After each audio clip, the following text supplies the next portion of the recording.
koydu sevgili izleyiciler. Yani üzerine hiçbir spekülasyon yapılmayacak kadar çok net bir şekilde ortaya konulmuş bir saftır bu. Sen neler söylersin bu konuda Can? Valla ben şunu söyleyeyim öncelikle. Şimdi son yıllarda hep biliyoruz Nazım'ı anarken birçok kişi anmaya başladı. İşin kötüsü onu ortadan kaldıranlar ya da Nazım'ı yok etmeye çalışanlar da Nazım'ı sahiplenmeye başladı. Herkesin bir Nazım severliği tuttu. Tabi bunu tırnak içinde söylüyorum o sevmelerini. Ama gerçekten Nazım şunu yapmıştır. Biraz önce hocam da bahsetti. Memleketinden insan manzaralarında şeyi anlatıyordu sürekli olarak. Halkını anlatıyordu. Hı hı. Ve orada da halkın, yani emekçi halkın ve başta da işçi sınıfı olarak olmak üzere emekçi halkın yanında oldu. Onların sorunlarını, onların özlemlerini, acılarını paylaştı, onları dile getirdi. Ve onlar için aynı zamanda da şunu da yaptı. Sadece hani şair olarak değil, şair olarak dile getirmenin ötesinde bir partili olarak, yani Komünist Partisi üyesiydi biliyorsunuz Nazım Hikmet. Orada mücadele etti ve tavrını ta o zamandan belirlemişti. Net bir şekilde koymuştu tavrını. Ki sadece hocam da demin belirtti. Sadece kendi halkı için değil bunu. Bütün dünya halkları için yapmıştı. Yani o kadar netti. Onun için değişik halklara dair onlarca şiiri vardır ve neredeyse bir mozaik görürsünüz. Farklı halklardan ve farklı emekçi kesimlerden insanların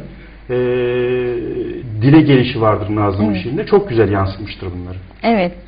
Nazım Hikmet safanı tuttuğu emekçi insanlık için birçok şiirler yazdı. Hocam da dile getirdi, sen de dile getirdin az önce. Bunlardan bir tanesi Büyük İnsanlık isimli şiir. Ve bu şiir için biz bir bant hazırladık sevgili izleyiciler. Onu görüntüler eşliğinde sizlere sunalım dedik. Zülfü Livaneli seslendiriyor Büyük İnsanlık.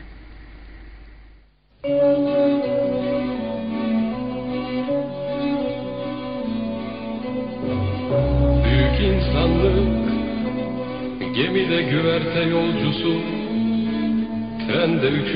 mevki, şosede yayan. Büyük insanlık,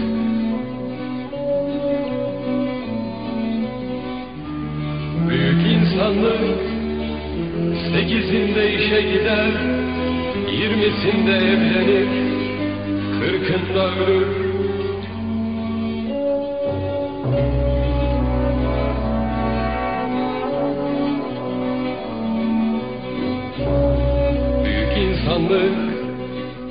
Toprağında gölge yok, sokağında fener, penceresinde cam.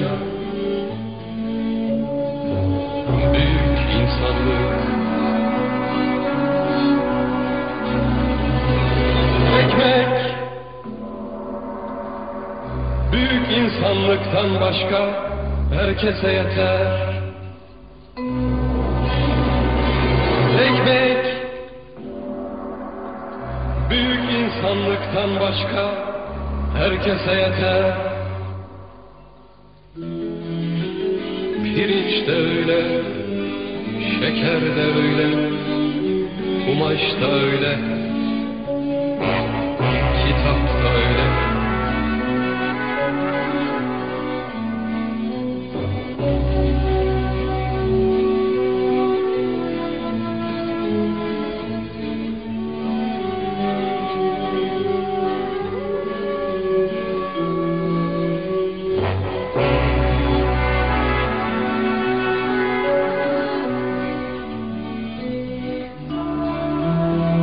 İnsanlık 8'inde işe gider, 20'sinde evlenir, 40'ında ölür.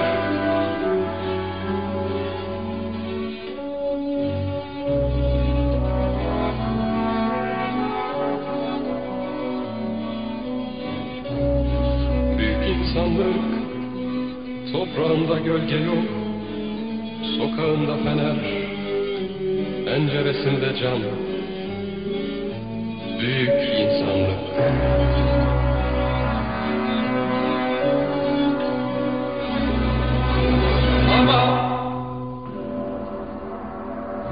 Ama umudu var büyük insanlığın.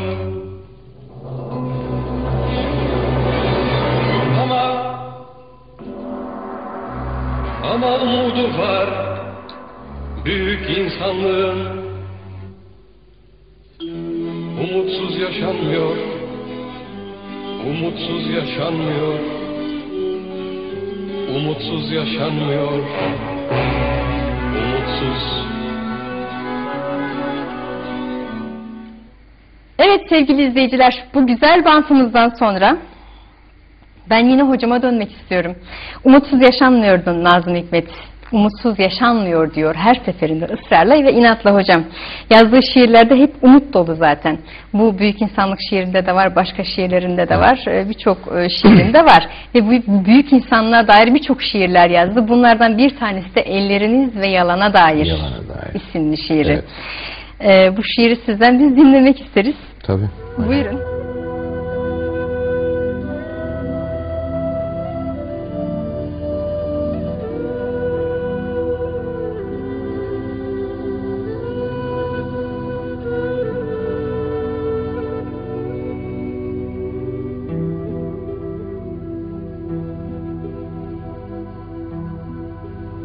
Bütün taşlar gibi ve kar, hapiste söylenen bütün türküler gibi kederli, bütün yük hayvanları gibi battal, ağır ve aç çocukların dargın yüzlerine benzeyen elleriniz, arılar gibi hünerli hafif, sütlü memeler gibi yüklü, tabiat gibi cesur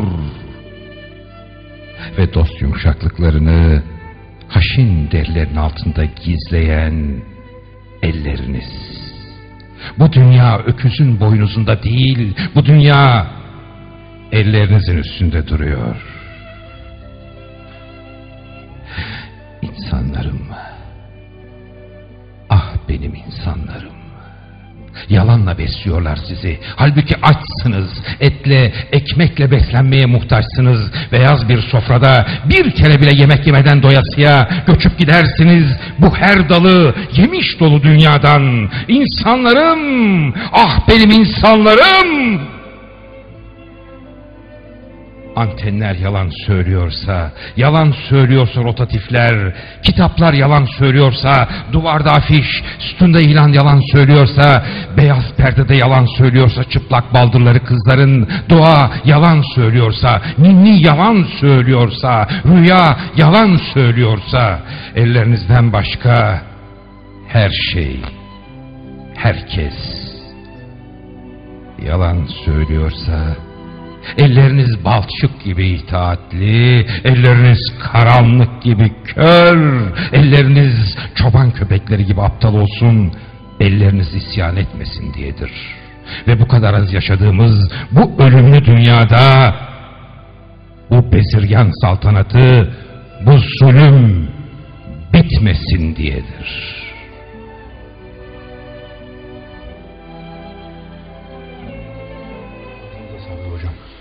Teşekkürler.